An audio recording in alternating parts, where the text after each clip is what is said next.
On my first day as the Police Commissioner, I made very clear my expectations around retail crime and the role of the police and law enforcement.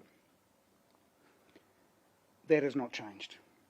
As recently as Friday last week, I had my full police executive and all 12 district commanders together talking about our priorities for the next 12 to 24 months. Retail crime is one of those priorities. I was very disappointed to learn of a memo that went out internally back in March this year talking about thresholds, because the content of that memo is inconsistent with my expectations as the Commissioner of Police. Just this afternoon, I have met with a number of leaders in the retail sector, a meeting that was planned some months ago, where we sat down and we talked about what the opportunities are to work together in terms of addressing the problem of retail crime. My staff across the country work incredibly hard to address the problem of retail crime. We know that retail crime has been increasing over recent years, but so too have the number of prosecutions that police have laid addressing offenders who choose to break the law. Our job in law enforcement, that will not change. We must work with communities, with the retail sector. And this afternoon we've talked about a number of opportunities, but I have also asked leaders in the retail community. Not everybody was here this afternoon at the meeting that I hosted, but I say publicly that police relies on the support of the retail community and members of the public to gather information and to gather evidence that allow us to hold offenders to account. And I am very, very grateful for the support of the retail community. My observation as the Commissioner of Police is that my frontline staff do a remarkable job addressing retail crime, and there are pockets of outstanding practice, and I reference in particular the Tauranga Retail Crime Unit, where frontline staff work incredibly hard to identify offenders and prosecute them. So too does the Retail Crime Unit based in Tairāwhiti in Gisborne. And I have challenged my executive and my district commanders to understand the good practice that we see occurring in places such as Tauranga and Gisborne, to learn from that in terms of the results that they are achieving, the resolutions for the retail community, but also the benefits of an increase in trust and confidence because of our visibility in those communities. None of that will change, and in fact we will only go from strength to strength. From my perspective, everybody understands that the demand upon police is such that we have to prioritise the work that we do. There is acceptance and understanding of that. That does not mean we will not be turning up to jobs that involve retail crime when we can. We won't always be able to be there, but we will do our absolute best for the retail community to hold offenders to account. And I want to reassure the retail community that nothing has changed since on my first day as the Commissioner of Police I made very clear what those priorities were. I thank my frontline staff for the hard work that they put into addressing the problem of retail crime, and I thank the public and retail community leaders for the support that they continue to give us and for looking at the opportunities that together we can work on to help address the increase in retail crime across the country. Happy to take questions. Commissioner, when did you first become aware of this memo? I first became aware of the memo over the weekend, and I read it for the first time last night. So the Child Management Centre through which it was sent through, who signed it off? And has that person had such conversations with you previously? No, that person hasn't. I think with the right intent they thought they were being helpful, but actually when we think about the processes that we have internally to address demand, we must also be thinking about the impact of those decisions externally. Our role as law enforcement, we're working incredibly hard with the retail community, and the memo was inconsistent with my expectations. I have not spoken to the individual myself, but I think the Commissioner coming out and being very clear about my expectations is probably sufficient. Are you disappointed with the actions of that person who decided to send out that memo without you knowing, because this is quite an important sort of area of work for the police? Are you disappointed? I like to be able to have a lot of trust in my staff. They do a remarkable job in often challenging circumstances. From time to time, we're not always going to get that right. So I am an understanding leader, but I was disappointed that the memo spoke to things that are very inconsistent with my expectations when it comes to retail crime. So just to clarify, sorry, what role was that staff member in, or is that staff member in? That member worked within our service environment in terms of oversight of file management standards. And whilst, as I say, they may have thought that they were being helpful, in fact that is not the case because it's inconsistent with my expectations. Commissioner, is it your expectation now that you are briefed and consulted on these kinds of memos that are sent out? Well, look, as I've said, I have a lot of trust and confidence in my staff. We aren't always going to get it right. No, I don't need to know about everything because I have a hierarchy and a structure in place to help us with that. But obviously, I do know the individual involved. I know that they were trying to be helpful. So I think that the Commissioner coming out and making clear expectations is probably sufficient to deal with that. What conversations have you had with the Minister for Police following all of this? Well, this is an operational matter for police. This is me as the Commissioner of New Zealand Police once again saying what my expectations are when it comes to retail crime. As I say, that hasn't changed since day one. It's an operational matter for us. It's not a matter for me and the Minister to discuss. When it comes to further action, there's a sort of evidence barrier or threshold for evidence.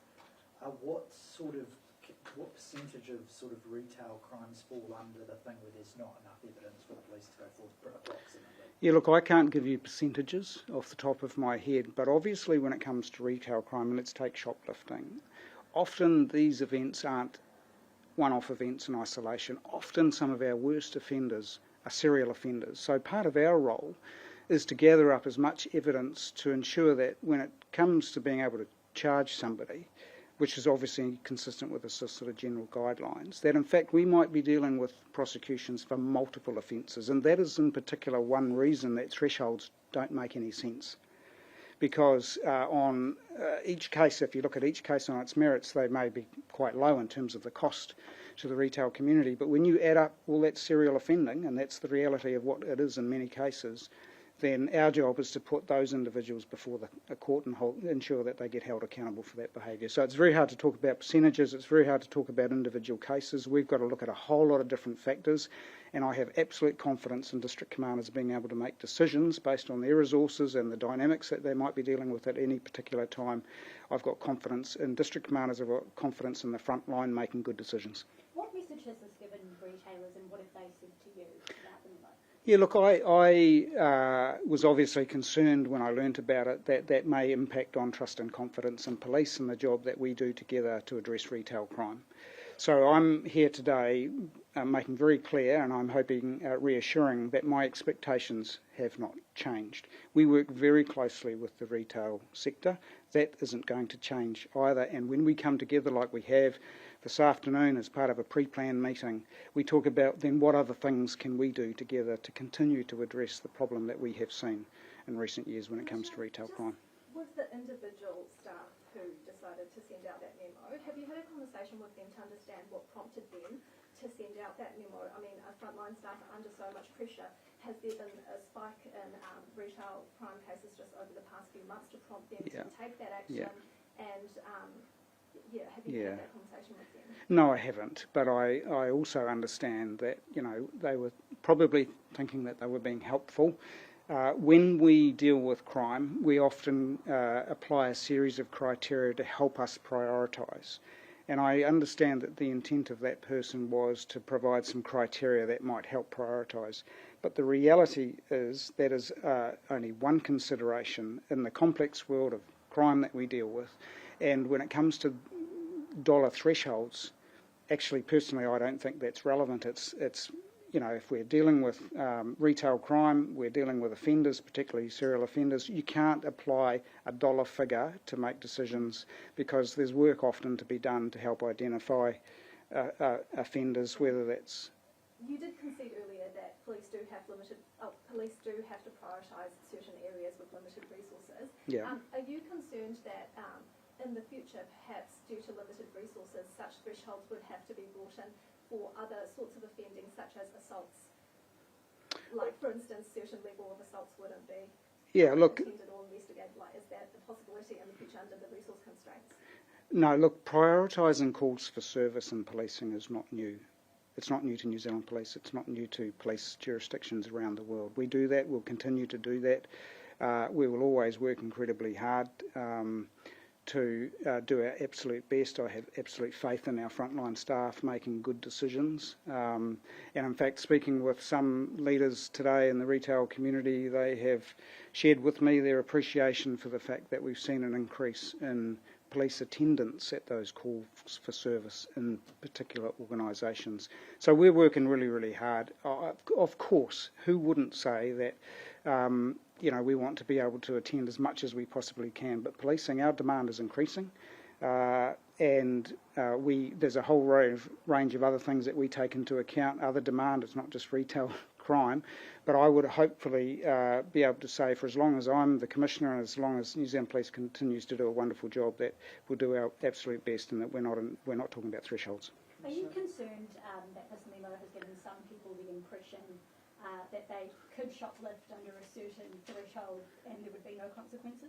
Well, absolutely. I mean, having read the memo myself, some might think that we were giving licence to those who choose to break the law. That's not the case. And in fact, my appeal is for the retail community and the public to continue to help us to ensure that we gather information to hold people account. That hasn't changed.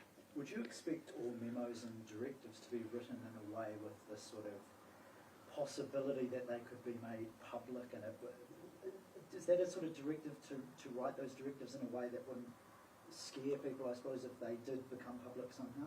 Oh, look, policing is complex, it's challenging. We're human beings.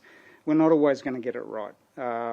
But applying a good deal of common sense, communicating what we need to communicate internally is as important as communicating externally.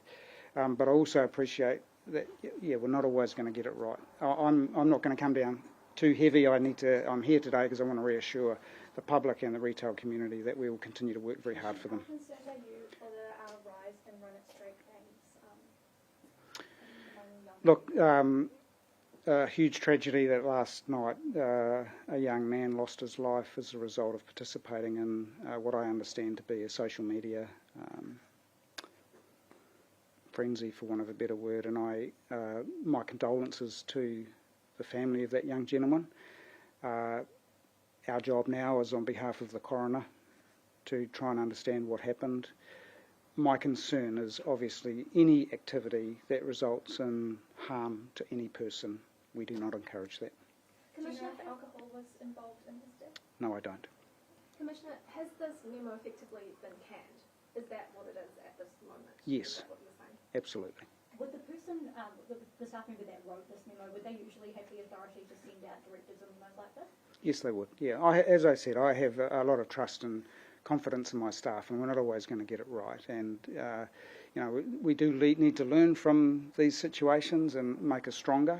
But for me, let's move on. Let's realise that our commitment, New Zealand Police's commitment to retail crime, to the public, to retail sector, has not changed. Commissioner, if I may slightly pivot away from retail crime, the memo also mentioned things like personal fraud, etc. Yeah. And these sorts of crimes, we know from stats like from NetSafe, etc., that these are traditionally underreported. Are you also concerned about the impact in those areas as well? Oh, absolutely. Any crime, our job as law enforcement, so any crime is of interest to us, whether it's retail crime, it's a scam, it's fraud, it's petrol drive-offs, they're all important, and we've got a job to do for the community. And you've done reassurance in terms of the retail community. Are you also possibly going to reach out to organisations such as NetSafe, etc.? Yeah, well, look, I spend a lot of time engaging with a lot of people across a lot of different types of communities, and that won't change either. Commissioner, how will police actively maintain retail crime as priority? How will we? Yeah. Well, as I say, on my first day as Commissioner, I made very clear my expectations when it comes to retail crime. I had all my senior leaders together on Friday last week where we talked about our priorities for the next 12 to 24 months. Retail crime is one of those.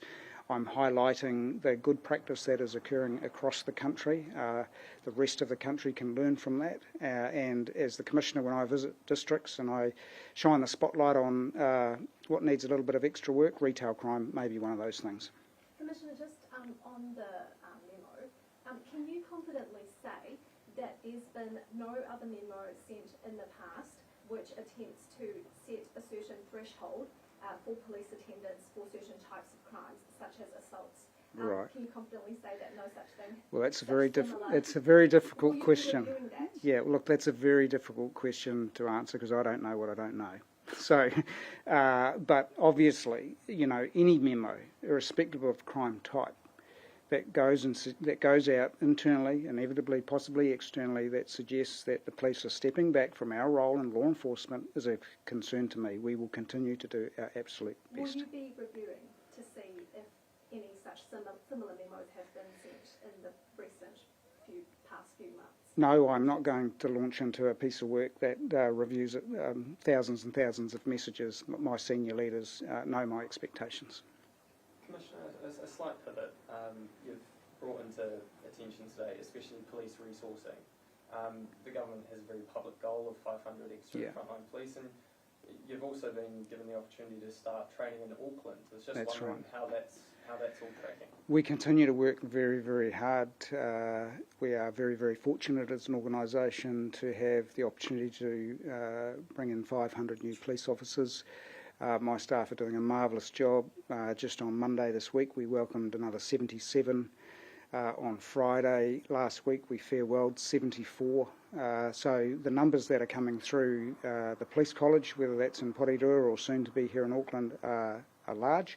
That's a fantastic opportunity, not just for New Zealand Police, it's a fantastic opportunity for the country. In terms of the applications, of course not asking for specific numbers, but how's it tracking for Auckland so far in terms of expressions of interest? Policing is a very, very popular career. I've been in it 30 years and I'm as passionate now as I was back in 1996. The numbers that are in the pipeline to join New Zealand Police are very high. We have a number of people who have elected to go offshore to police elsewhere, wanting to come home. That's fantastic. We have over 130 former New Zealand police officers wanting to rejoin New Zealand Police. And then we have thousands and thousands of other members of the public out there who want to join our organisation. So we are in a very good space when it comes to the future, and one of the things that I expect of my recruitment staff is to speed the process up. Let's not make it too difficult, keep people engaged, because what a wonderful opportunity we've been given. How far are we from actually reaching that goal of an extra 500? Because as of January this year, we actually had about 100 less than constabulary staff at the time when the government signed the coalition agreement and set that goal. That's right. Look, how far are we? so I've maintained that obviously the November date is very ambitious. We are working incredibly hard to get as close to that as we possibly can, but I've also been realistic and said that I am not prepared to drop standards. I pride New Zealand Police on the fact that our standards are high, and we have a little bit of remedial work and catch up to do on a few things, but we won't be changing our standards. So we're working very, very hard. We've got over 300 people training right now to become members of New Zealand Police, currently at Porirua Police College. How many do we have at the moment? Exact numbers right now off the top of my head, I cannot tell you. On how far we are from reaching that 500? No, we have our eyes set on the November date as best as we can. I have said publicly that is a challenge, but we will do our absolute best. But I want New Zealand to be very proud of its policemen and policewomen. Integrity and professional standards and all those other things are critical, so that won't be changing. So no ballpark figure on how far we are from reaching I can't stand here today and give you with any exact clarity when we will reach the 500, because obviously in policing, you know, our attrition rate is something else that we have to balance. So it's not just about 500 new staff, it's also filling the gaps of those that retire, move on, or for whatever reason choose to leave New Zealand Police. But we're working really, really hard. The memo sort of discussed this idea of discrepancies between districts when it comes to retail crime. Yeah. Do those discrepancies exist, and sort of could you describe Yeah, what so- they sort of are? So district commanders and their staff are empowered to make decisions on all types of crime, right? So I have faith in district commanders making good decisions. We've got a stunning cohort of 12 district commanders across the country, and it's up to them to make decisions about how they manage that demand. So it's very hard to apply a single standard rule across the country, and in fact it's not the way that I want my organisation to work, because there are so many different factors that we need to take into account when we make decisions about how we apply resource. You got one more? One more. Sorry, Commissioner. Have police seen any success / crime deterrence in the crime prevention program that installs security provisions in retailers, like bollards at dairies? Yeah, look, I've been quite open, and even this afternoon talking to leaders within the retail sector, that I think that one of the biggest opportunities that we have as a country is to embrace technology when it comes to fighting crime. And I speak quite confidently that we're in a good place in terms of the way forward with technology that's available to us to address crime types. What model I'm seeing around the world as well is that law enforcement needs to embrace technology. We have a framework here in New Zealand which we need to work within, the regulatory framework. But one of the biggest opportunities looking forward is, what does that mean for policing? And I'm very positive in terms of the future, in terms of how we work with technology to help get results. Technology in policing is fair, it is accurate, and so we need to embrace that in terms of the work that we do going forward. Thank you very much for coming along this afternoon.